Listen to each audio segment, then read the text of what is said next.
Hello all, welcome to story world. నేను Rizwana. House surgeon నవల ఆఖరి భాగం. ఈ నవల చదువుతున్నప్పుడు చాలా సందర్భాలలో నన్ను నేను ఊహించుకున్నాను. డాక్టర్స్ లైఫ్ని, హాస్పిటల్లో జరిగే సంఘటనలను, సందర్భాలను చాలా చక్కగా వర్ణించారు రైటర్ కొమ్మూరి వేణుగోపాలరావు గారు. ఇక కథలోకి వెళ్దాం. ఇప్పటివరకే జరిగిన కథ క్లుప్తంగా. డాక్టర్ మధు వివిధ డిపార్ట్మెంట్స్లో పోస్ట్ చేసినప్పుడు అక్కడ తన అనుభవాలను చెప్తాడు. చివరిగా అతని పోస్టింగ్ క్యాజువాలిటీ. అక్కడ తనకు ఎదురైన చేదు అనుభవాలు, తను కొత్తగా నేర్చుకున్న విషయాల గురించి చెప్తాడు. ఇంతవరకైతే విన్నాం కదా. ఇక కథ ఇలా కొనసాగుతుంది. ప్రభాకరం గదిలో లేడు. 6 గంటలకే లేచి ఎక్కడికో వెళ్ళిపోయాడు. అలా చేయడం అతనికి అలవాటే. కానీ రాత్రి 9 గంటలలోపు సాధారణంగా వచ్చేస్తాడు. ఆ రోజు 11 దాటుతున్నా ఇంకా రాలేదు. అప్పటి వరకు ఆలోచిస్తూ అస్థిమితంగా ప్రక్క మీద అటూ ఇటూ దొర్లుతున్న నేను తలుపు గడియవేసి ఇహ పడుకున్నాను. ఎంతసేపు గడిచిందో తెలియదు. బహుశా 1 గంట దాటి ఉంటుంది. తలుపు తడుతున్న చప్పుడైతే మెలకువ వచ్చింది. లేచి తలుపు తెరిచేసరికి ఎదురుగా ప్రభాకరం ఉన్నాడు. ముఖమంతా పీక్కుపోయి అలసిపోయినట్లు నీరసంగా ఉన్నాడు. లోపలికి వచ్చి కూజాలో మంచినీళ్లు గాజు గ్లాసులో వంపుకొని త్రాగి బట్టలైనా మార్చుకోకుండా మంచం మీదకు వచ్చి కూర్చున్నాడు. అలా ఉన్నావేం అని అడిగాను. తల ఎత్తి నా వంక జీవం లేనట్లు చూశాడు. చాలా ప్రమాదం జరిగిపోయింది మధు అన్నాడు. ఒక గదిలో చాలా కాలంగా ఉంటున్నా, ఒకరంటే ఒకరికి గౌరవాభిమానాలున్నా స్వవిషయాలు ఎప్పుడూ ముచ్చటించుకోము. అలాంటిది ఆ రోజతను లోపల ఇమర్చుకోలేక బయటకు వెళ్ళగక్కేశాడు. సునంద అనే సిస్టర్కు ఈరోజు ఆఫట. అతను ఆమె ముందుగా ఏర్పాటు చేసుకున్న ప్రకారం 6 గంటలకే బస్టాండ్కు వెళ్ళిపోయి బస్ ఎక్కి ఇక్కడికి 20 మైళ్ళ దూరంలో ఉన్న నందిగిరి అనే ఊరికి వెళ్ళి అక్కడ టీబీ తీసుకున్నారు. ఇలా చేయడం వారికి కొత్త కాదు. ఈ విధంగా చాలాసార్లు జరిగిందట. మధ్యాహ్నం అక్కడే భోంచేశారు. తర్వాత ఉన్నట్లుండి సునంద, అయ్యయ్యో నా నెక్లెస్ కనబడడం లేదు అందిట. నెక్లెస్ ఏమిటి అన్నాడుట ప్రభాకరం. నా రూమ్మేట్ సావిత్రిది పట్టుకొచ్చాను. స్నానం చేసినప్పుడు బాత్రూంలో తీసి వంకెన తగిలించాను. అప్పుడు గుర్తు రాలేదు. ఇప్పుడు చూస్తే లేదు అని వాపోయింది. ప్రభాకరం కూడా బాత్రూమ్ అంతా వెతికాడట. నెక్లెస్ ఎందుకు తీసుకువచ్చావు బుద్ధి లేకుండా అని కసురుకున్నాడట. బుద్ధి గడ్డి తిని తీసుకువచ్చాను. ఇప్పుడు ఈ సంగతి తెలిసిందంటే సావిత్రి నా ప్రాణం తీసేస్తుంది. 600 రూపాయల వస్తువు. మా ఆస్తంతా అమ్మినా అంతరాదు. ఇప్పుడు నేనేం చెయ్యను? నేనింకా అక్కడికి రాను. ఊరేసుకుని చచ్చిపోతాను అంటూ సునంద ఏడుపు మొదలుపెట్టిందట.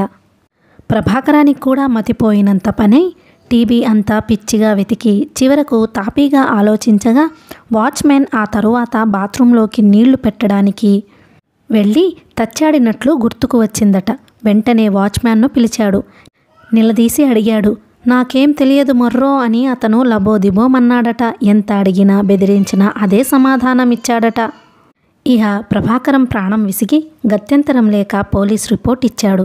పోలీసులు వచ్చారు. అసలు మీరిద్దరు ఎవరు అని ఖచ్చితంగా ప్రశ్నించాడట సబ్ ఇన్స్పెక్టరు. ప్రభాకరం గురుటకలు మింగి బుకాయించడానికి ప్రయత్నించి కూడా శక్తి చాలక, నేను డాక్టర్ని, ఈమె మా హాస్పిటల్లో నర్సు అని నిజం చెప్పేశాడట. దాంతో సబ్ ఇన్స్పెక్టర్ అసలు విషయం వదిలివేసి ప్రభాకరాన్ని పట్టుకున్నాడట. చదువుకున్నవారు మీరే ఇలాంటి పనులు చేస్తే ఎలా? డాక్టర్లు ఈ విధంగా ఉంటే ఆసుపత్రులు ఎలా బాగుపడతాయి? మీరు చేసిన నేరానికి ఇప్పుడు మీ ఇద్దరినీ ఎందుకు అరెస్ట్ చేయకూడదు? ఇలా మొదలుపెట్టాడట. ప్రభాకరం 2 చెంపలు వేసుకుని, బాబూ ఏదో వెధవ పని చేశాం, అయ్యిందేదో అయిపోయింది. నా మీద దయ ఉంచి మా సమస్య పరిష్కరించండి, లేకపోతే మేమిక్కడ నుంచి కదిలే మార్గం లేదు గోల పెట్టాడట. ఇన్స్పెక్టర్ అతని మీద జాలి తలచి వాచ్మెన్ను పిలిపించి సామదాన దండోపాయాలన్నీ ఉపయోగించి అడిగాడట. అతని ఇల్లు సోదా చేశాడట. అయినా ప్రయోజనం కనిపించలేదు. అంతా మహాగోలగా తయారైంది. వాచ్మెన్ను జైల్లో పెడతామని బెదిరించారట. అతని పెళ్ళాం వచ్చి శోకాలు తీస్తూ బ్రతిమిలాడింది. ఏడుపులు, గందరగోళం. చివరకు 10 ఏళ్ల నుంచి నేను దాచుకున్న డబ్బు 500 అయ్యింది. అది తీసుకుని వదిలేయమని వాచ్మెన్ ఘోష పెట్టాడట. ప్రభాకరం అంగీకరించాడు. 500 చేతిలో వేసుకుని పోలీసుల్ని బ్రతిమాలి కేసు కొట్టేయించి బయటపడేసరికి తల ప్రాణం తోకకు వచ్చిందట. ఇదంతా అయ్యేసరికి రాత్రి 11 అయ్యింది. అప్పుడిహ ఊరు చేరడానికి బస్సులు లేవు. రోడ్డు మీదకు వచ్చి అక్కడ అరగంట పడిగాపులు కాశాక ఇటువైపే వచ్చి లారీనొకదాన్ని ఆపుచేసి లారీ డ్రైవర్ని బ్రతిమిలాడుకొని అతని చేతిలో 2 రూపాయలు పెట్టి లారీ ఎక్కి ఎలాగో ఇక్కడికి చేరుకున్నారట. ఆమెను నర్సెస్ క్వార్టర్స్లోకి పంపించడానికి తిరిగి భగీరథ ప్రయత్నమైందట. వాచ్మెన్ను మంచి చేసుకుని వాడికి కాస్త మేత పడేసి ఆమెను గోడ మీద నుంచి దాటించి ఇలా వచ్చాడట. అంతా చెప్పి చివరకు ప్రభాకరం, డబ్బిచ్చి సునందను పంపేశాను గాని ట్రావెలర్ బంగ్లా వాచ్మెన్ విషయంలో కఠినంగా ప్రవర్తించానేమోనని అనుమానం నన్ను వేధిస్తున్నది. గత 10 నెలలుగా ఎన్నోసార్లు అతన్ని, ఆ బంగ్లాను నా సౌఖ్యం కోసం ఉపయోగించుకున్నాను. ఎంతో అణుకువగా, విశ్వాసంగా ఉండేవాడు. నెక్లెస్ పోయిన మాట నిజమే. ఎందుకంటే ఉదయం ఆమె మెడలో నేను కూడా చూశాను. వాచ్మెన్ తీయకపోతే అంత డబ్బు చేతుల్లో ఎందుకు పోస్తాడన్నది ఒక సమస్య. ఒకవేళ నిజంగా తీయకుండా ఉంటే ఉత్త పుణ్యానికి అతని దగ్గర డబ్బు గుంజినట్లు అయిందేనన్న బాధ నన్ను వేపుకు తింటున్నది మధు. వెధవ పనులు, వెధవ సమస్యలు అని గొణుక్కొని మంచం మీద వాలి పడుకున్నాడు. అతన్ని చూస్తే జాలి వేసింది. ఆ రాత్రి 2-3 సార్లు మెలకువ వచ్చినప్పుడు అతను నిద్రపట్టక అటూ ఇటూ పొర్లుతూ ఉండడం చూశాను. మరునాడు పనిచేశాక క్యాజువాలిటీ పోస్టింగ్ అయిపోయింది. ఆల్సేషియన్ డాగ్ గొలుసులు ఊడలాక్కోవడానికి ప్రయత్నిస్తూ భౌ భౌమని అరుస్తూ నా మీద దూకడానికి ఉరకలు వేస్తోంది. నా అడుగులకు ఫుల్ స్టాప్ పడింది. విశాలమైన గేటు, అది దాటి వెడితే అటూ ఇటూ అందమైన తోట, మధ్య చక్కని దారి. పోర్టికో ముందు నిలబడిపోయాను.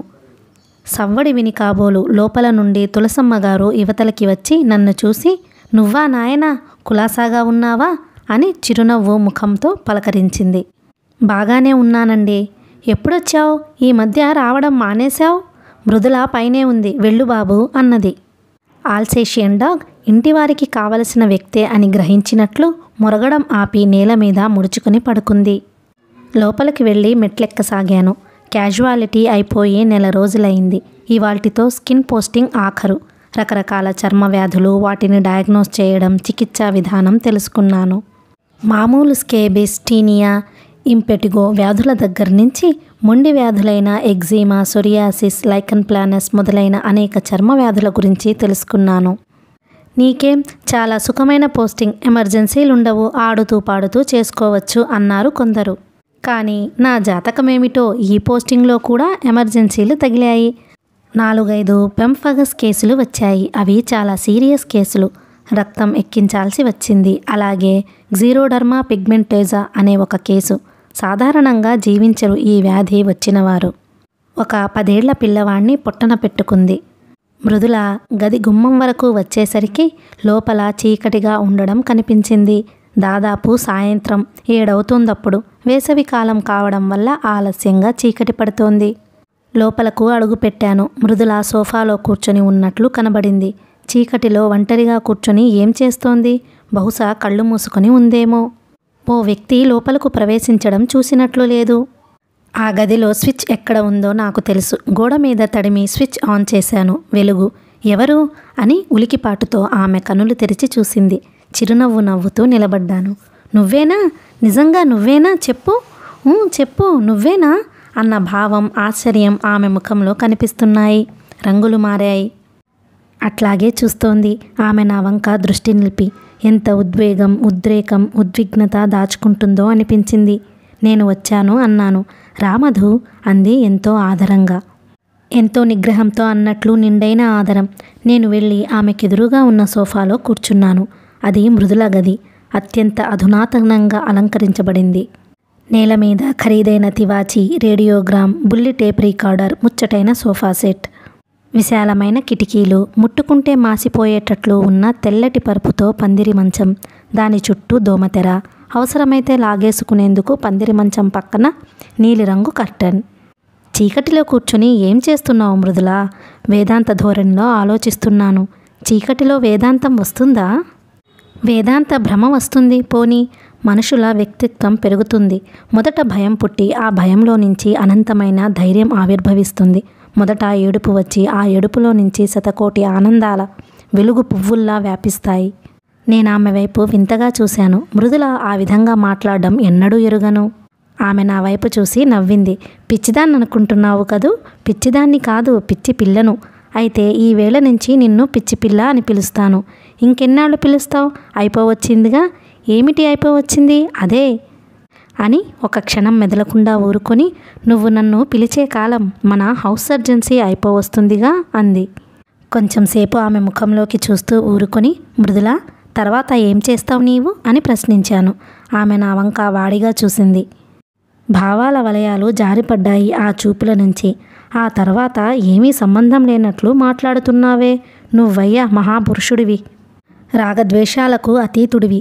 ఈ కాల్పనిక జగత్తులో నీలాంటి వాడితో పరిచయం కావడం నా అదృష్టం. ఏం చేస్తానని అడిగావు కదూ? ఏమీ చెయ్యను. సరదా కోసం ఈ చదువు చదివాననుకుంటాను. నా సొంత ప్రపంచాన్ని నేను నిర్మించుకుంటాను అంది. కొంచెం ఆగి, మరి నీవేం చేస్తావు అని అడిగింది. జవాబు చెప్పటానికి తటపటాయిస్తున్నాను. జవాబు నేనే చెబుతున్నాను. విను. పై చదువుకు వెడతావు. ఆజన్మాంతం బ్రహ్మచారిగా ఉండి ప్రజాసేవ చేస్తూ బాహుళ్యానికి నీ జీవితాన్ని ఖర్చు పెడుతూ ఉంటావు. నవ్వి ఊరుకున్నాను. అదిగో ఆ నవ్వే, ఆ మందహాసమే నిన్ను అర్థం కాని మహా సమస్యగా చేసి మమ్మల్ని గందరగోళం పరుస్తోంది, మా గుండెల్ని కోస్తోంది. నేను తిరిగి ఏమీ అనకముందే చూడు అంటూ సోఫాలో నుంచి లేచి మెరుపులా నా ప్రక్కకు వచ్చి కూర్చుంది. దగ్గరగా నన్ను తాకుతూ కూర్చుంది. హఠాత్తుగా దీపం వెలిగి కళ్ళు చెదిరినట్లయి ఎదురుగా నువ్వు కనిపించగానే ఏమని అడగాలనిపించిందో తెలుసా? నువ్వు వచ్చావని వెలుగు వచ్చిందా, లేక వెలుగుతో నువ్వు ప్రకాశించావా అని అడిగితే ఏం సమాధానం చెప్పేవాడివి? నేను వెలుగుని కాను, ఒట్టి చీకటిని అని సమాధానం చెప్పేవాణ్ణి. అవును, నువ్వు చీకటివే అంది మృదుల. ఆ చీకటి గర్భాన్ని నిర్దాక్షిణ్యంగా కోసి లోపల చూస్తే రేడియంను మించిన కాంతి. నవ్వేశాను. అదిగో ఆ నవ్వే అంది మృదుల తిరిగి. ఎందుకు బాబు నవ్వుతావు? ఓ డాక్టర్ మహాశయ, సూర్యకాంతికి తలతలలాడే నీటి బిందువుల్లో ఎంత స్వచ్ఛత ఉందో నీ మనోహారమైన చిరునవ్వులో అంతటి స్వచ్ఛత, ఆకర్షణ ఉన్నాయి. చూడు, ఎందుకు వచ్చావో, నీకేం బుద్ధి పుట్టిందో, ఏ దేవుడు నిన్నిక్కడికి పంపాడో, ఇవాళ నీ స్నేహితురాలిపై దయతలిచి వరమిచ్చిన దేవుడిలా, జాలి తలచిన చక్రవర్తిలా ఇక్కడకు దయచేశావు. మా గృహం పావనం చేశావు. ఒక ప్రశ్న అడగాలని కుతూహలం. ఏం అడిగేదా? అడుగు. మృదుల తన చేతితో నా క్రాఫింగ్ సవరించి జుట్టును అటూ ఇటూ ముఖం మీదకు పడవేసి ఏం అడిగేదా అని నవ్వింది. ఆ సమయంలో ఆమె నాకెంతో దగ్గరగా ఉంది. తన సర్వస్వాన్ని దోసిట పట్టి ఆ దోసిల్లో హారతి ఉంచి నా కళ్ళ చుట్టూ త్రిప్పినట్లయింది. ఎక్కడ నుంచో మృదు సుగంధం వీస్తున్నట్లయింది. ఆమె చేతిని మెల్లిగా విడదీసి, మరీ చిలిపిగా చిన్నపిల్లలా ప్రవర్తించకు, అడుగు, ఏమడుగుతావో అన్నాను. ఎప్పుడు నీ చదువు, ఒంటరితనం, రోగులు, జబ్బులు, ఇదే నీ జీవితం, ఇదే నీ జీవిత పరమావధి, ఇదే నీకు శాశ్వత ఆనందం. ఈ దశలో నిన్నెవరైనా ఓ సుందరి, అమాయకురాలైన ఆడపిల్ల, సంపన్నురాలైన ఓ అభము శుభము తెలియని సుకుమారి, ఓయ్ జడుడా, కొంచెం నీలోని బండరాయిని బ్రద్దలు కొట్టి ఆలోచించు. వెన్నెలని, పరిమళాన్ని కూడా నీ హృదయంలో నింపుకో. నీ కోసం ఇన్నాళ్ళు 1000 కళ్ళతో వేచి ఉన్నాను. నిగ్రహంతో, సహనంతో సర్వం నీకు ధారపోయడానికి సిద్ధంగా ఉన్న రాకుమారిని. నన్ను నన్ను నన్ను పరిగ్రహించవా అని అడిగితే ఏమంటావు?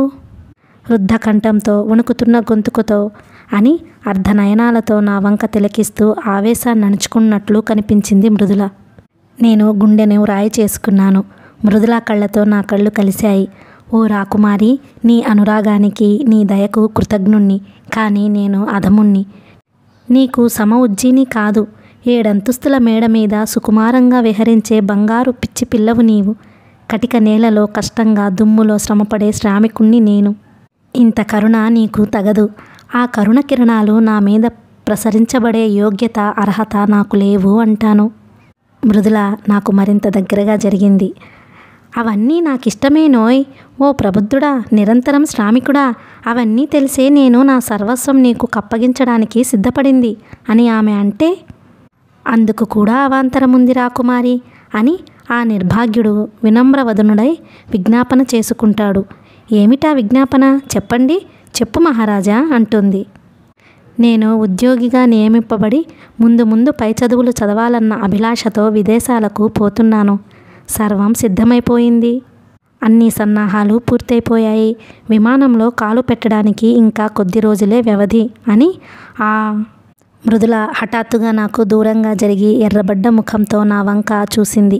కళ్ళల్లో రక్తిమ, పెదవులు వణుకుతున్నాయి. నువ్వు నిజంగానే విదేశాలకు వెడుతున్నావా మధు? నువ్వు చెప్పేది నిజమేనా? అవును, అందులో ప్రతి అక్షరము నిజమే మృదుల. ఎప్పుడు చేశావు ఈ ప్రయత్నమంతా? సరదాకి అంటున్నావనుకున్నాను కానీ ఇంత తీవ్రంగా సీరియస్గా ఆలోచిస్తావనుకోలేదు. అనుకోకపోవడంలో నా స్వార్థం కూడా ఉందేమో. ఆ విషయం గురించి నేను ఆలోచిస్తే నిజం తెలుస్తుందని భయపడి ఎప్పటికప్పుడు యోచనను మనసులో నుంచి దూరంగా బయటకు నెట్టివేస్తూ వచ్చానేమో. ఈ విషయం గురించి నేను సమయం వచ్చినప్పుడల్లా సూచిస్తూనే ఉన్నాను మృదుల. ఇహ ప్రయత్నం అంటావా? హౌస్ సర్జన్గా అడుగుపెట్టిన మరుక్షణం నుంచి అదే ధ్యాస నాకు. ఎన్నో ఉత్తరాలు ఎందరెందరికో రాశాను. నేను అనుకున్నది సాధించగలిగాను. ఒక్కగానొక్క బిడ్డవు మీ అమ్మకు నీవు, అంది మృదుల నా వంక తీక్షణంగా చూస్తూ. ఒక్క బిడ్డవు, చిన్నతనంలో తండ్రిని కోల్పోయిన నీకు ఆస్తంతా అమ్మి కష్టాలు పడి చదువు చెప్పించింది. అటువంటి కన్నతల్లిని ఈనాడు రెక్కలొచ్చాయి కదా అని ఆమె కర్మకు ఆమెను విడిచిపెట్టి నువ్వెక్కడికో ఎగిరిపోదామని చూస్తున్నావా? నీకు హృదయం ఉందా? ఈ నింద కూడా భరించి జేబులో నుంచి ఒక ఉత్తరం తీసి ఆమెకిచ్చాను. బాబూ, నువ్వు వృద్ధికి రావాలని కాంక్ష తప్ప అన్యం నా మనసులో లేదు. నువ్వు బుద్ధిమంతుడివి. విద్యతో నీ మనస్సు ఇంకా వికసించి ఉంటుంది. నువ్వు ఎంతో నిశితంగా ఆలోచిస్తే గానీ ఈ నిశ్చయానికి వచ్చి ఉంటావని నేను అనుకోను. నీ భవిష్యత్తుని గురించి నీకంటే నాకెక్కువ తెలుస్తుందా? నిన్ను విడిచి ఉండాలన్న బాధ కన్నా నువ్వు పైకి వచ్చి పెద్దవాడివి కావాలన్న కాంక్షే నాకు ఎక్కువ. వెళ్ళిరా బాబు, నువ్వు ఎక్కడకు పోదలుచుకుంటే అక్కడికి పోయిరా. నీకెంత శక్తి ఉంటే అంత చదువు. ఆ శక్తిని ఆపకు. మమకారాలేవి దాన్ని నాశనం చేయకుండా చూసే పూచీ నాది. కానీ ఒక్క కోరిక, ఎక్కడకు వెళ్ళినా ఏమి చేసినా నేను కనులు మూసే లోపల మాత్రం తిరిగిరా మీ అమ్మ అని ఉంటుందందులో. మృదుల చదివింది. ఏం జరిగిందో తెలియదు. ఉన్నట్లుండి ఆనకట్టను ఛేదించుకొని నది ప్రవాహం పెళ్ళుబికినట్లు వెక్కి వెక్కి ఎడవసాగింది. నా కడుపులో ఏదో గిరగిరా తిరిగినట్లయింది. ఎనలేని ఆప్యాయత లోపల నుండి పెళ్ళుబుక్కుని వచ్చింది. ఆమెను సముదాయించడానికి భుజం మీద చెయ్యి వేయబోయి మళ్ళీ ఆగిపోయాను. ఏడుస్తుంది మృదుల. దిక్కుతోచని ముగ్ధ బాలిక, చిటారు కొమ్మన కూర్చున్న జతలేని ఒంటరి బంగారు పిట్ట రకరకాలుగా గోచరించింది. మృదుల, ఏమిటిది చంటి పిల్లలా? నువ్వో డాక్టర్వు, ఈ విషయం గుర్తుంచుకో. చాలాసేపటికి ఆమె ఏడుపు మాని పమిట చెంగుతో కళ్ళు తుడుచుకుని అర్ధస్వరంతో అంది. మధు, నువ్వు ఒకందుకు అదృష్టవంతుడివోయ్. అటువంటి మహానీయురాలైన మాతృమూర్తి లభించినందుకు. నా శరీరం పులకించింది. నా నేత్రాలు చెమర్చాయి. మృదుల కుదురుగా కూర్చొని మామూలుగా ఉండడానికి ప్రయత్నిస్తూ, ఇంతకీ ఏ దేశం పెడుతున్నావు? యూకే. అక్కడ లివర్పూల్లో ఒక చిన్న హాస్పిటల్కి మెడికల్ ఆఫీసర్గా ఉద్యోగం వచ్చింది.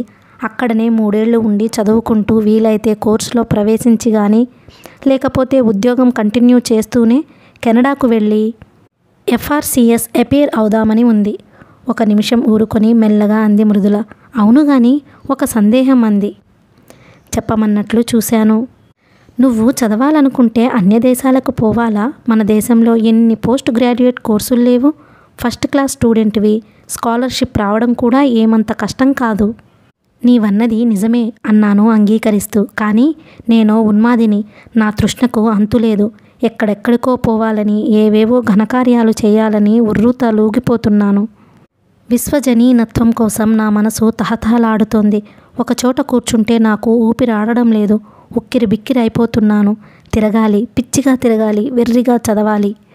విపరీతమైన అనుభవాన్ని సంపాదించాలి మెడిసిన్లో. అది ఇంత పురోగమిస్తున్నా ఎప్పటికీ అంతు కాదు కదా. మొదలు కూడా తెలియని సమస్యలు లక్షోపలక్షలున్నాయి.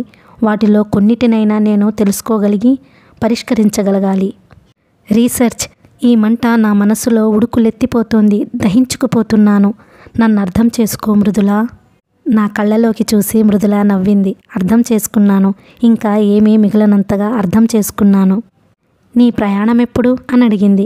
జూన్ 1తో నా హౌస్ సర్జెన్సీ అయిపోతుంది. పాస్పోర్ట్ వగేరాలు అన్నీ చూసుకుని నేను బయలుదేరేసరికి మరో నెల పడుతుంది. 2 క్షణాలు ఇద్దరం మౌనంగా కూర్చున్నాం. మృదుల నా వైపు చూస్తోంది. నేను ప్రక్కకి చూస్తున్నాను. ఈ పూట మా ఇంటిలో భోజనం చేసి వెడుదువు గాని అంటూ ఆమె అనురాగపూరిత స్వరం వినిపించింది. ఆమె వంక తిరిగి అలాగే అన్నాను. మరో గంటకు పోయాక ఆ మేడ మీద డైనింగ్ హాల్లో డైనింగ్ టేబుల్ ముందు కూర్చొని భోజనం చేస్తున్నాను.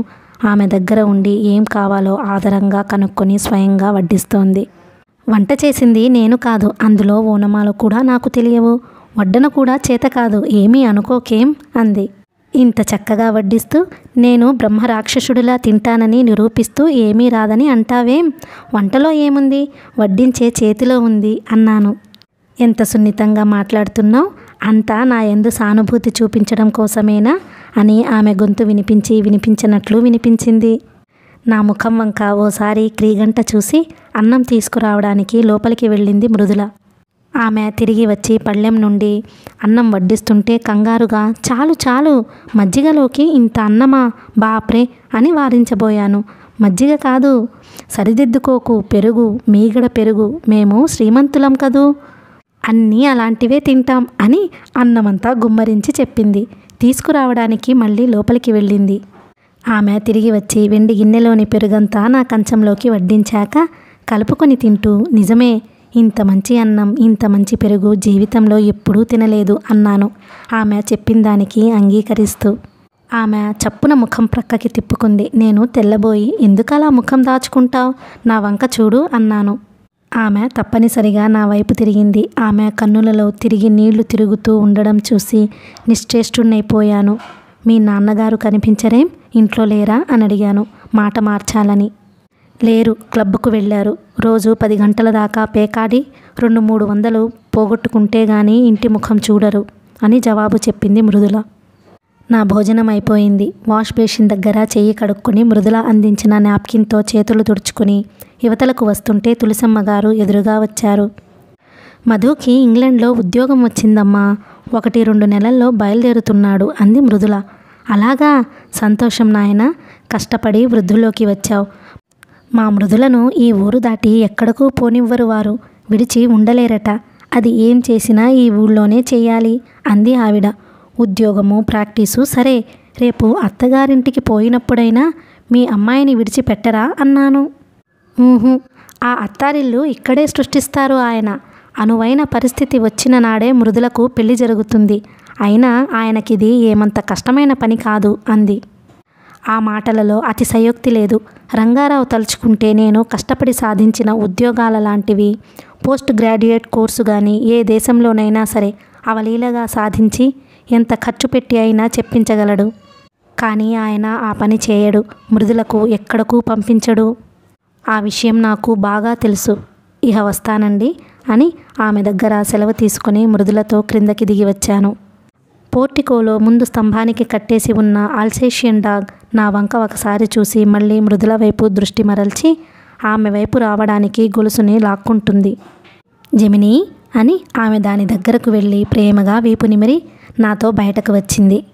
ఇద్దరం గేటు దగ్గరకు వచ్చాం. గేటు దాటాను. ఆమె ఇనుప కమ్మీలను ఆనుకొని నిలబడింది. మసక వెలుగులో ఆమె కన్నులు వాటిలోనే తడి ఆర్ద్రంతో మెరుస్తున్నాయి. ఈమె ఇదివరలో నేనెరిగిన చిలిపి మృదులా కాదు, చీటికి మాటికి కోపగించుకునే పసిపిల్ల మనస్తత్వం గల మృదులా కాదు. ఈ మృదుల గంభీర సుందరి. సెలవు అన్నాను. ఇచ్చాను అంది మృదుల. అక్కడి నుంచి కదిలాను. అడుగులు ముందుకు వేసిన కొద్దీ ఆమెకు దూరమైపోతున్నాను. సందు మలుపు వచ్చింది. నేను తల వెనక్కి త్రిప్పి చూడలేదు. మలుపు తిరిగి ముందుకు సాగిపోయాను. మరునాటి నుంచి రేడియాలజీ పోస్టింగ్. మొదట ఈ పోస్టింగ్ గురించి నేను కొంచెం మనస్సులో విసుక్కున్న మాట నిజమే. ఎక్స్రే ఫోటోలు అవి చూడడం, రోగాన్ని నిర్ణయించడం, ఏమి నేర్చుకుంటాం అనిపించింది. కానీ లోతుకు పోయి తరిచిన కొద్దీ నేర్చుకోవలసింది ఎంత ఉందో తెలిసి వస్తుంది. రేడియాలజీ చీఫ్ చాలా సరదాగా ఉండేవారు. ఉదయం 1 గంట సేపు ఆయన ఎక్స్రే ఫోటోలు చూసి వాటి మీద రిపోర్ట్స్ రాసే సమయంలో దగ్గర కూర్చోబెట్టుకొని ప్రతి ఎక్స్రేను చూపించి అందులో కనిపించే వివిధ విషయాలను గురించి విపులంగా చర్చించేవాడు. అలా 2-3 రోజులు చెప్పిన తరువాత మమ్మల్ని వాటిని గురించి వివరించమనేవాడు. ఏమైనా తప్పులు చెప్తే సవరించేవాడు. నిజంగా ఎక్స్రే ఎంత మహత్తరమైన సాధనం. ప్రపంచంలో అది కనపట్టబడి ఉండకపోతే ఇన్ని సూక్ష్మ రోగాలు డయాగ్నోస్ చేయబడకుండా ఉండిపోయి విజ్ఞానం ఎంత వెనకబడి మృతుల సంఖ్య ఎన్ని రెట్లు పెరిగిపోయి ఉండేదో అనిపించింది. ఎక్స్రేలు అయిపోయాక స్క్రీనింగ్ ఉండేది.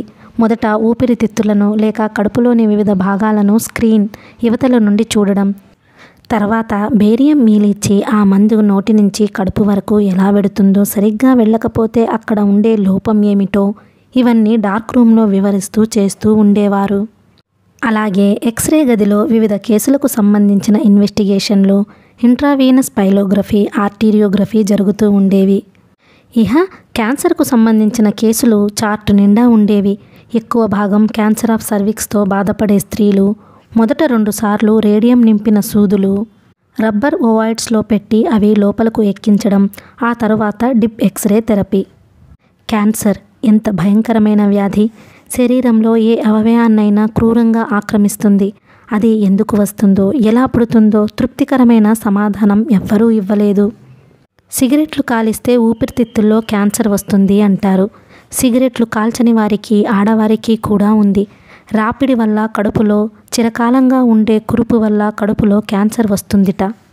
విరుద్ధ ప్రక్రియలు అంటే వేడి కాఫీ త్రాగి వెంటనే ఐస్ క్రీమ్ తినడం, ఇలాంటివి తరచూ చేస్తే క్యాన్సర్ వస్తుందిట. పెట్రోలియం గనుల్లో ఎక్కువ పనిచేసే వారికి చర్మం మీద క్యాన్సర్, వృక్షస్థలం మీద క్యాన్సర్ వస్తుందట. పెళ్లి చేసుకుని పిల్లల్ని ఎక్కువగా కంటే గర్భసంచిలో క్యాన్సర్ వస్తుందట. ఎక్కువగా మాట్లాడితే స్వరపేటికలో క్యాన్సర్ వస్తుందిట. రేడియం ఇవ్వని, డిప్ ఎక్స్రే ఇవ్వని, ఆపరేషన్ చేయని క్యాన్సర్ అంటూ వచ్చాక జీవితం పరిసమాప్తికి వచ్చిందన్నమాటే. మహా జీవిస్తే 5-6 ఏళ్ళు. కామేశ్వరి గారు హైదరాబాద్లోనే ట్రీట్మెంట్ పొందుతూ మధ్య దగ్గరలోనే ఉన్న స్వగ్రామానికి వెళ్ళి ఏకాంత జీవితం గడుపుతూ అవసరం వచ్చినప్పుడు బంధువుల బలవంతం మీద హైదరాబాద్ వచ్చి ట్రీట్మెంట్ తీసుకుంటూ వేదాంత గ్రంథాలు చదువుతూ కాలం గడుపుతున్నారని తెలిసింది. ఆవిడ గురించి ఆవిడకు క్షుణ్ణంగా తెలుసు. ఆమెకు చావంటే భయం లేదు. ఆమె జీవితాన్ని తలుచుకుంటే మనసు వేదనాభరితమైపోతుంది. ఓ నిట్టూర్పు విడుస్తాను. రేడియాలజీలో 15 రోజులు గడిచిపోయింది. ఒకనాడు పనిచేస్తుంటే ఒళ్ళంతా నొప్పులుగా జ్వరం వచ్చినట్లు అనిపించింది. అలాగే తోసేసుకుని తిరిగాను. మరునాడు జ్వరం తీవ్రత మరీ ఎక్కువైపోయింది. కళ్ళు మండుతున్నాయి, నీరసంగా ఉంది. రాజేశ్వరి నాతో పాటే రేడియాలజీలో పనిచేస్తుంది. ఆమె నా పరిస్థితి చూసి అనుమానించి, అదోలా ఉన్నారేం డాక్టర్ అని చెయ్యి పట్టుకొని చూసి, అయ్యయ్యో జ్వరం మండిపోతోంది అని సిస్టర్ని థర్మామీటర్ తెమ్మని జ్వరం చూసింది. 103. మై గాడ్, ఇంత జ్వరంలో ఎలా పనిచేస్తున్నారబ్బా, నేనైతే ఇంట్లో ముసుగు తన్ని పడుకుంటాను అని ఇలా కూర్చుంటారేం, ఇంకా పదండి మెడికల్ ఓపీకి వెడదాం అన్నది బలవంతం చేస్తూ. వద్దండి, అదే తగ్గుతుంది అని వారించడానికి ప్రయత్నం చేశాను. అదేం లాభం లేదు. రాకపోతే వార్డ్ బాయ్తో మోయించి తీసుకువెడతాను అని పట్టుబట్టి నన్ను కదిలేటట్లు చేసి ఓపీ వైపు దారి తీయించి తను అనుసరించింది. ఆ వేళ ఓపీ చక్రపాణి గారిది. జనం క్యూలో కిక్కిరిసి నిల్చున్నారు. పక్క నుంచి చోటు చేసుకుని లోపలికి వెళ్ళాం. చక్రపాణి గారు నా వంక చూసి, కమిన్ డాక్టర్, ఏమిటి అలా ఉన్నారు అని పరామర్శ చేశారు. జ్వరం సంగతి చెప్పాను. అరెరే అంటూ బల్ల మీద పడుకోబెట్టి పూర్తిగా పరీక్ష చేసి, లంగ్స్ క్లియర్గా ఉన్నాయి, మలేరియల్ టెంపరేచర్లా కనపడదు, ఆల్ రైట్, హాస్పిటల్లో అడ్మిట్ అవ్వండి, జాగ్రత్తగా అబ్జర్వ్ చేద్దాం అన్నారు. ఎందుకు సార్, క్వార్టర్స్లోనే ఉంటానులేండి, పర్వాలేదు అన్నాను హాస్పిటల్లో ఉండడం పట్ల విముఖత చూపిస్తూ. మీ ఇష్టం అయితే ఈ ప్రకారం చేయండి అని ట్రీట్మెంట్ రాసి ఇచ్చి రోజు వచ్చి చూపించుకోండి, నేను వార్డులో ఉన్నా సందేహించవద్దు అన్నారు. సరే అని ఓపీ చీటీ తీసుకుని బయటకు వచ్చి లీవ్ లెటర్ రాసి చీఫ్కి ఇమ్మని రాజేశ్వరికిచ్చి ఆమెతో వెళ్తానని చెప్పి రూమ్కి వచ్చాను. వెళ్లే ముందు జాగ్రత్త డాక్టర్ అని హెచ్చరించి మరీ వెళ్ళింది ఆమె. అయితే మరో 3 రోజులు గడిచినా జ్వరం తగ్గలేదు. సరికదా, రాను రాను తీవ్రం కాసాగింది. నా సెలవు రోజుకి ఎక్కువైపోతుంది. హౌస్ సర్జన్ అయ్యాక ఇంతవరకు ఒక్కరోజు కూడా సెలవు పెట్టలేదు. ఇదే మొదటిసారి. ప్రాణం తెగకోసినట్లుగా అనిపిస్తుంది ఒక్కొక్క రోజు గడుస్తుంటే. అయితే ప్రతి సర్జన్కు 1 రోజుల వరకు సెలవు వాడుకునే హక్కు ఉన్నది. నెల అయ్యాక 1 రోజు ఎక్కువ సెలవు పెట్టినా మరో నెల వరకు పనిచేయాలి. కానీ నేను ఇంకా పనిచేయవలసింది 15 రోజులే. ఈ 15 రోజులు సెలవు పెట్టినా ఏ విధమైన ఇబ్బంది కలగదు నాకు. ఎంతకు జ్వరం తగ్గకపోయేసరికి టైఫాయిడ్ జ్వరంగా తేల్చి ఇక హాస్పిటల్లో చేరితే గానీ వల్ల కాదని పట్టుబట్టారు. ఇహ తప్పించుకోవడానికి వీల్లేకపోయింది. స్టూడెంట్ సిక్ రూమ్లో చేరాను. నా వార్డు జీవితం ప్రారంభమైంది. నాకు తెలిసిన హౌస్ సర్జన్లు, సిస్టర్లు అంతా వచ్చి చూసి పరామర్శ చేసి వెళ్తున్నారు. జగన్నాథం, ప్రభాకరం, రాజేశ్వరి రోజుకు ఒకసారి వచ్చి చూస్తున్నారు. నళిని రోజు ఏదో ఒక సమయంలో వచ్చి కాసేపు కూర్చొని వెడుతుంది. మృదుల ప్రతిరోజు కొన్ని గంటలు నా దగ్గరే గడుపుతుంది. పాలు, హార్లిక్స్, పండ్లు, ఇతర టానిక్కులు అన్నీ పట్టుకు వస్తుంది. వద్దంటే వినదు. ఓ రోజు బోర్నవిటా ఫ్లాస్క్లో కలిపి తీసుకువచ్చింది. ఈ క్లోరోమైసిటిన్ క్యాప్సూల్స్ మృంగి బోర్నవిటా త్రాగు అంది క్యాప్సూల్స్ అందిస్తూ.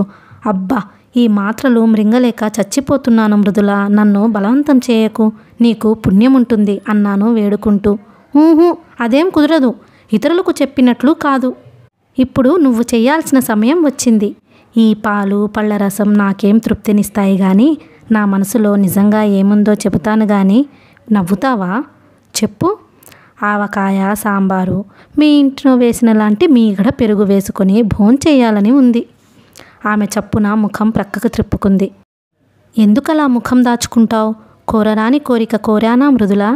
ఆమె నా వంక తిరిగి సజల నయనాలతో చూస్తూ, నీకు జ్వరం తగ్గని అదెంత భాగ్యం అంది డగ్గుత్తికతో.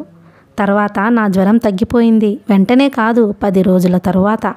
ఆ రోజు జూన్ 1వ తేదీ. ఇవాల్టితో నా హౌస్ సర్జెన్సీ పూర్తయిపోయింది. జ్వరం కూడా తగ్గిపోయింది. రేపు నన్ను డిశ్చార్జ్ చేస్తారు. రాత్రి 7 గంటలైంది. అంతవరకు కూర్చొని అప్పుడే మృదుల వెళ్ళిపోయింది. వార్డులో మొత్తం 8 బెడ్లు ఉన్నాయి. అన్ని బెడ్లకి నేను ఒక్కడినే పేషెంటును. మిగతావన్నీ ఖాళీగా ఉన్నాయి. డే డ్యూటీ సిస్టర్ తన ఆన్ డ్యూటీ పూర్తి చేసుకొని క్వార్టర్స్కు వెళ్ళే సన్నాహంలో ఉంది. నైట్ సిస్టర్ వస్తే ఆమెకు ఛార్జ్ అప్పచెప్పి తను వెళ్ళిపోతుంది. ఈవేళ 1 తారీఖు కాబట్టి ఇవాళే క్రొత్తగా వచ్చింది. నిజంగా ఈ 12 రోజులు సిస్టర్స్ నా పట్ల చూపించిన వాత్సల్యానికి పులకించిపోయాను. ఎంతో ప్రేమగా, దయగా, ఆదరాభిమానాలతో చూసుకున్నారు. నీరసంతో లేవలేకపోతే లేచి కూర్చోబెట్టి స్వయంగా గ్లాసు నోటికందించి పాలు వగేరాలు త్రాగించారు. నా జుట్టుకు నూనె రాశారు. నా క్రాఫింగ్ దువ్వారు. Hello, good evening doctor. పరిచితమైన కంఠం వినిపించింది. తల త్రిప్పి చూసి చకితున్నైపోయాను. నళిని చిరునవ్వుతో నిలబడింది. ఏమిటి, డ్యూటీ నీదా నళిని అన్నాను. నవ్వుతూ అవునన్నట్లు తల ఊపింది. తర్వాత డే సిస్టర్ దగ్గరకు వెళ్ళి ఛార్జ్ తీసుకుని ఆమెను పంపించి వేసి నా దగ్గరకు వచ్చింది. చూశారా ఎంత దైవికమో? ఇవాళ నుంచి నన్ను ఇక్కడ నైట్ డ్యూటీలో వేశారు. మీరు రేపు డిశ్చార్జ్ అయి వెళ్ళిపోతున్నారు. ఈ ఒక్క రాత్రే మీకు నాకు మధ్య మిగిలి ఉంది చూడండి. మీకు 12 రోజులు ఆలస్యంగా జ్వరం వచ్చినా బాగుండేది కదూ అంది. నాకు రాత్రిళ్ళు నిద్ర ఉండేది కాదు. ఏమమ్మా, అంత కాల్చుకు తింటాననుకున్నారా? అలా ఎందుకు అనుకోవాలి? హాయిగా జోకొట్టి నిద్రపుచ్చేదాన్నేమో. నీకు జోలపాటలు వచ్చునేమిటి? మరి రావేమిటి? అయితే ఇవాళ నిద్రపుచ్చ చూద్దాం పాట పాడి. అమ్మా ఆశ, ఈ ఒక్క రాత్రి మాత్రం మీకు నిద్రపోవడానికి పర్మిషన్ లేదు. సరిగ్గా మన ఇద్దరి మధ్య ఒక్కరోజే లభించడం మీరు చేసుకున్న పాపం. ఏమీ కాదు, పుణ్యమంటాను. ఏమిటి కథ? హఠాత్తుగా ఇంత ఔదార్యం చూపిస్తున్నారు. ఇందులో ఔదార్యమేముంది? నీలాంటి మంచి స్నేహితురాలు దగ్గర కూర్చొని కబుర్లు చెబుతానంటే చేదా ఏమిటి? ఆహా, ఇవన్నీ పై కబుర్లే, ఉట్టినే బులిపించడానికి. అట్లా మొదలైంది మా సంభాషణ. రాత్రి 10 దాకా ఆ మాట ఈ మాట చెబుతూ అటూ ఇటూ తిరుగుతూ పని చేసుకుంటూ తనని చూడడానికి వచ్చిన మిగతా సిస్టర్లతో మాట్లాడి పంపిస్తూ కాలం గడిపింది. 10 కూడా దాటింది. హాస్పిటల్ అంతా క్రమంగా నిశ్శబ్దం అలుముకున్నట్లయింది. రోజు అయితే ఈ పాటికి ఏం చేసేవాడిని? సిస్టర్ తన గదిలో పని చేసుకుంటూనో కునికిపాట్లు పడుతూనో కూర్చొని ఉండేది. నేను మైమరిచి నిద్రపోతూ ఉండేవాణ్ణి. కానీ ఈవేళ నళిని వచ్చి నా బెడ్ ప్రక్కకు కుర్చీ లాక్కొని కూర్చుంది. మీకింత జ్వరం వచ్చింది కదా, అమ్మగారికి ఉత్తరం రాశారా అని అడిగింది. లేదు. మొత్తానికి భలే మొండివారండి. అందరికీ నచ్చనివి మీకు నచ్చుతాయి. ఎవరికి ఏది విషాదంగా ఉంటుందో అదే మీకు ఆనందం. నవ్వి ఊరుకున్నాను. అంత అందంగా నవ్వుతారెందుకని? మళ్ళీ నవ్వాను. మీ సమ్మోహనాస్త్రాన్ని నాపై ప్రయోగించకండి, మీకే నష్టం. ఆమె ముఖం వంక చూస్తూ పడుకున్నాను. ఆ క్షణంలో ఎందుకో నాకు జీవితం మధురాతి మధురంగా చిత్రంగా తోచింది. ఒకానొక సమయంలో తాడిపర్తిలో మా పబ్లిక్ హెల్త్ పోస్టింగ్ జరిగేటప్పుడు ఒక ప్రైవేట్ ప్రాక్టీషనర్తో నేనన్నీ చేయగలను, త్రాగుడు, జూదం, వ్యభిచారం ప్రగల్భాలు పలికాను. ఈ క్షణంలో నాకంతటి శక్తి ఉందనిపించింది. అలా చూస్తూ ఊరుకుంటున్నారేం? ఏమీ లేదు. అవును గాని మిమ్మల్ని విషయం అడగనా? అడగండి. రోజూ మిమ్మల్ని చూడ్డానికి వచ్చి మీ దగ్గర గంటల కొద్దీ కూర్చుని వెడుతుందే మృదుల. మీ ఇద్దరి గురించి రకరకాలుగా చెప్పుకుంటున్నారందరూ. అందులో సత్యమేమైనా ఉందా? మన ఇద్దరి గురించి కూడా ఇతరులు రకరకాలుగా అనుకుంటున్నారని ఒకసారి అన్నావు. ఇందులో సత్యమేమైనా ఉందా? కొంచెం ఆగి ప్రక్కకు చూస్తూ మెల్లగా అన్నది. నిజం చెప్పాలంటే లేకపోదు. అలానా? ఏమిటది? చూడండి, ఎందుకీ దాగుడు మూతలు? ఇన్నాళ్ళు నేను అనుభవించిన చిత్రహింస చాలు. ఇహనైనా కాస్త ప్రశాంతంగా ఊపిరి తీసుకుని ఉన్న సంగతి చెప్పనివ్వండి. ఏ సత్యమూ లేకపోతేనే మీ చుట్టూ అలా పరిభ్రమించాననుకున్నారా? ఏ సత్యమూ లేకపోతేనే నేను పనిచేస్తున్న వార్డుకి రప్పించుకునేదాన్ననుకున్నారా? ఏ సత్యమూ లేకపోతేనే సెంట్రల్ స్టెరిలైజేషన్ రూమ్లో మిమ్మల్ని దాచేశాననుకున్నారా? ఇదంతా కేవలం ఆకతాయితనం అనుకున్నారా? ఏమీ జవాబివ్వలేకపోయాను. తెలిసిన సంగతే తెలిసేటట్లు చెబుతుంటే విచిత్రంగా ఉంటుంది. నా వంక పూర్తిగా తిరిగి నా కళ్ళల్లోకి చూసి చెప్పసాగింది. సరిగ్గా 7 ఏడాది క్రితం. రేపటికైతే తేదీ కూడా సరిపోతుంది. తడబడుతున్న అడుగులతో మీరు ఫీమేల్ ఓపీకి వచ్చారు. నేను చిరునవ్వుతో మిమ్మల్ని ఆహ్వానించాను. గుర్తు ఉందా? తల ఆడించాను. గుర్తులేకేం అన్నట్లు. మీ అమాయకత్వమో మీ చిరునవ్వో మీలో మరి ఏదో నన్ను ఆకర్షించింది. మీతో ఎక్కువసేపు మాట్లాడాలనిపించేది. మీకు బహుమతులు ఇవ్వాలనిపించేది. తర్వాత ఒక హార్ట్ పేషెంట్ను ఎగ్జామిన్ చేస్తుండగా మీ భుజాల దాకా వచ్చాను అని నేనంటే నా ప్రక్కన నిలబడే అర్హత మీకు లేదు అన్నారు. ఏ ఉద్దేశంతో అన్నారో నాకు తెలియదు కానీ ఆ మాటే నాలో పౌరుషాన్ని రేకెత్తిచ్చింది. మీకు అంత అహంభావమా అని పట్టరాని ఆగ్రహం వచ్చింది. నా అర్హతని నిరూపించుకోవాలని పట్టుదల వచ్చింది. ఆ పట్టుదలే నన్ను మీకింకా చేరువగా తీసుకువచ్చింది. పాదరసం దీపకాంతితో ఆమె మనసులోని ఆవేశం ముఖంలో ప్రతిఫలించి కొత్త దీప్తులతో ప్రకాశించినట్లయింది. ఇదంతా చెబితే మీరు వెర్రి అంటారు. ఎవరి వెర్రి వారికి ఆనందం. నా వెర్రి నాకు ఆనందమే కాదు, ఓ తపస్సు కూడా. వరం ఇవ్వలేని ఓ రాతి దేవుడి కోసం తపస్సు అని ఓ క్షణమాగి, ఇలాంటి సంఘటనేదో మన ఇద్దరి మధ్య జరిగి అపూర్వ సన్నివేశం ఒకటి సృష్టించబడుతుందని ఒక ఆశ మిణుకుమంటూ ఉండేది. ఆ ఆశే ఇప్పుడు మహాసత్యమై కూర్చుంది. ఆమె హఠాత్తుగా ఉన్మాదం ఆవహించినట్లు కుర్చీలో నుంచి నా మంచం దగ్గరకు వచ్చి నా ప్రక్కన కూర్చుంది. తన చేతితో నా చెంప మీద రాసింది డాక్టర్ అని పిలుస్తూ. భయంతో ఒక్కసారి నా శరీరం వణికిపోయింది.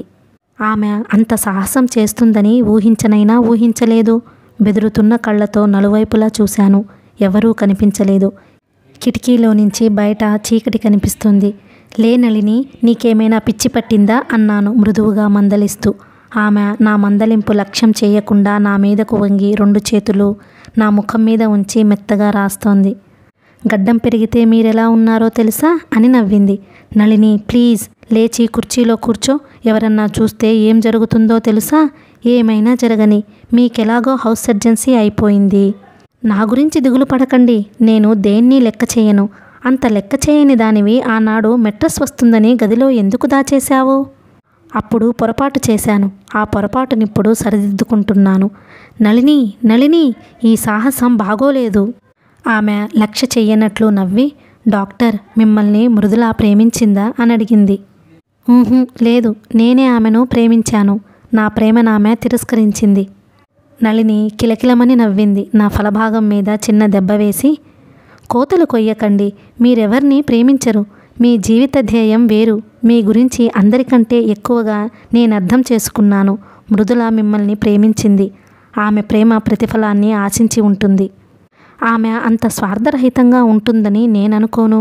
కానీ నేను డాక్టర్. మీరు నాకు దూరంగా వెళ్ళిపోతారని తెలుసు.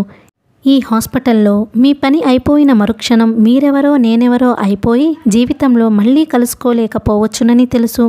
అయినా మిమ్మల్ని ప్రేమించాను. విన్నారా అంది. విన్నాను, కానీ మీ ప్రేమ సంపదను నా బోటివాడి మీద గ్రుమ్మరించి వృధా చేసుకున్నారని చెప్పడానికి చింతిస్తున్నాను. వృధా చేసుకున్నానా? లేదే. ప్రేమకు వృధా అంటూ లేదు. వృధా అయ్యేవి సంఘటనలు. అనుకున్న సంఘటనలు జరగకపోతే ప్రేమకు సంపూర్ణత్వం సిద్ధించదు. అంతేగాని వృధా కాదు. నేను ఆశ్చర్యంగా ఆమె వైపు చూశాను. అతి సామాన్య కుటుంబం నుంచి వచ్చి ఉదర నిమిత్తం నర్సింగ్ వృత్తిలో చేరిన అమ్మాయిలో ఎంత లోతైన భావాలు, కానీ అనవసరపు బాధలు. డాక్టర్ పాస్ అయితే ప్రెజెంట్ ఇస్తానని మాట ఇచ్చారు. నేనిప్పుడు పాస్ అయ్యాను అన్నమాట తప్పరుగా. ఏం కావాలి? ఆమె ఇంకా ముందుకు నా ముఖానికి దగ్గరగా తన ముఖం పెట్టింది. కళ్ళలో కళ్ళు పెట్టి చూస్తున్నది. మెల్లిగా పెదవుల్ని నా పెదవుల మీద ఆంచింది. మనం చాలా దూరం పోతున్నాం నళిని. మీరు ఇవ్వకపోతే నేనే తీసుకుంటాను అంటూ పెదవుల మీద గాఢంగా ఊపిరి సలపనట్లుగా చుంబించింది. ముఖం కొంచెం పైకెత్తి నా వంక చూసి నవ్వింది. నన్నిట్లా చేశావు కదా, నేను ఎగ్జైట్ అయి నీలో చెలరేగిన బలహీనతను ఆధారంగా చేసుకొని శృతిమించి రాగాన పడి నా కోరిక తీర్చుకుంటే ఏమవుతుంది? ఏమవుతుంది? నా కోరిక తీరుతుంది. నళిని మళ్ళీ నవ్వింది. అంతేనా? ఇంకా నీకు అపకారం జరిగితే? అంటే నలుగురికి తెలిసి నన్ను డిస్మిస్ చేస్తేనా? సూదిమొన అంత కూడా కేర్ చేయను. ఈ అనుభూతి మూట కట్టుకొని ప్రపంచంలో ఏ మూలకైనా వెళ్ళి బ్రతకగలను.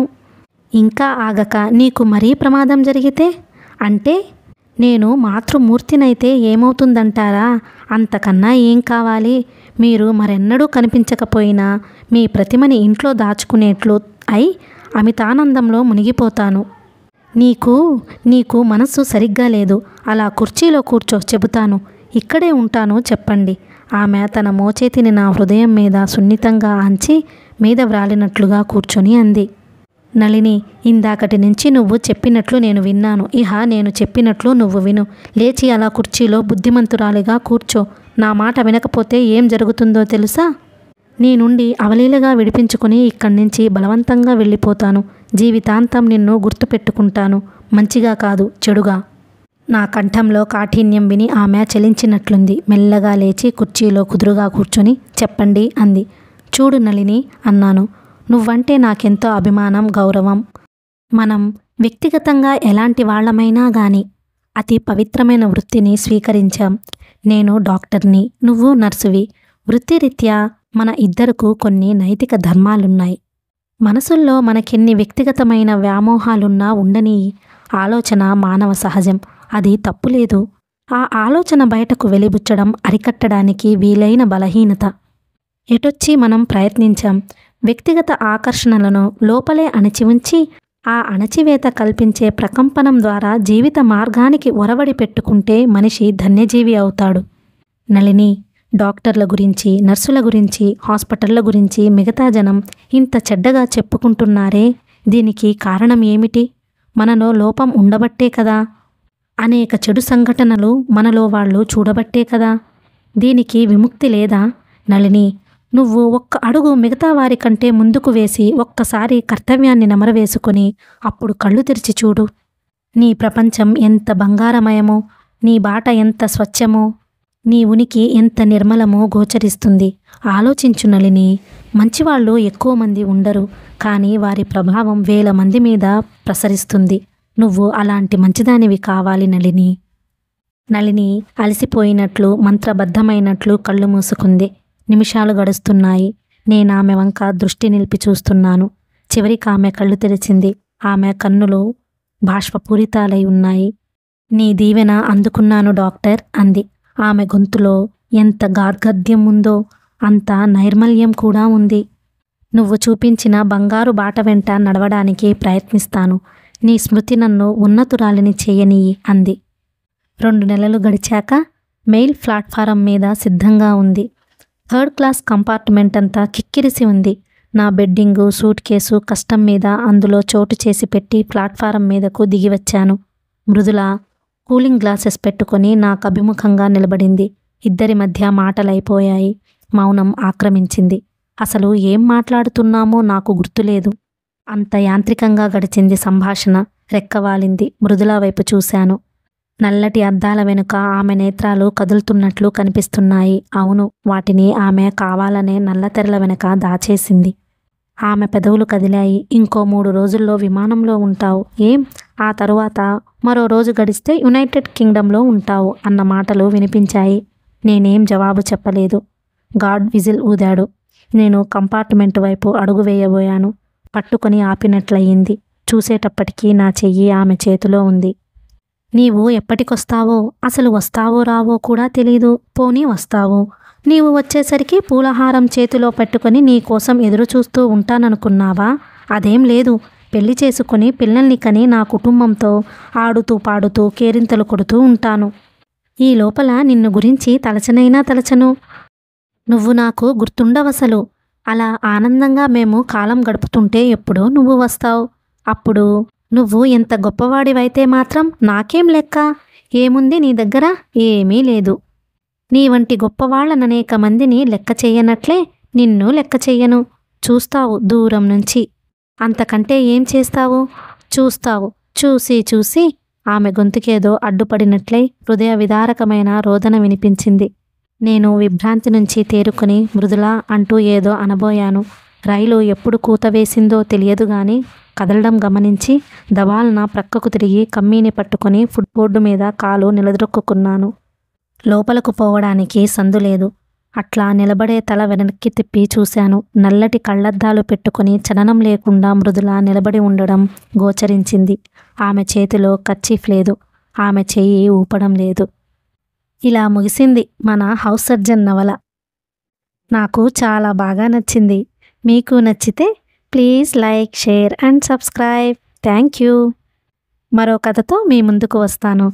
అంతవరకు సెలవు. ధన్యవాదాలు. Bye bye.